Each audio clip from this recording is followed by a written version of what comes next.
Hi, welcome to the news kitchen.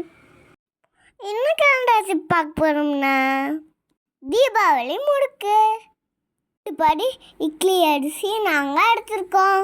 வச்சு மையாக அரைச்சிக்கிட்டோம். பொட்டுக்கடலை 2 tumbler எடுத்துருக்கோம். வரமிளகா 15 எடுத்துருக்கோம். நல்லா மையாக அரைச்சி ஜலிச்சுக்கோங்க. இப்போ அரைச்ச மாவில் இதெல்லாம் போடலாம். பெருங்காயத்தூள் கொஞ்சம் போட்டுக்கோங்க. மாவு சோடாவும் உப்பு கொஞ்சம் போட்டுக்கோங்க. அரைச்சி பொட்டுக்கல்லையும் வரமிளகாயும் போட்டுக்கலாம். ஓமும் கருப்பு எள்ளும் போட்டுக்கோங்க. அதில் டாலும் ஊற்றிக்கலாம். அதில் நல்லா பஞ்சுக்கோங்க. நல்லா கலந்த இடத்துக்கு நல்லா பஞ்சுக்கோங்க. கொஞ்சம் கட்டியாக இருந்தால் தான் முறுக்கு வரும்.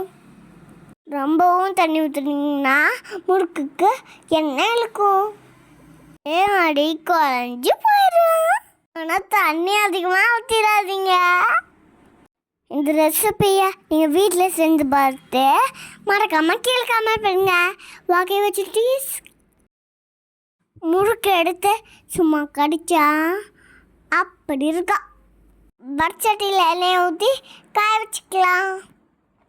முறுக்கு உலக்கு எடுத்து மாவை போட்டு முறுக்கு புரிஞ்சுக்கலாம். நமக்குலாம் எப்படி வேணுமோ அப்படி போட்டுக்கலாம்.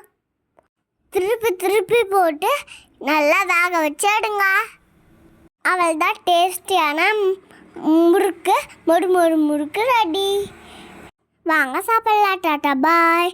லைக் பண்ணுங்க, கமெண்ட் பண்ணுங்க, மறக்காமல் சப்ஸ்கிரைப் பண்ணுங்க. பாய் சுட்டீஸ். Thanks for watching.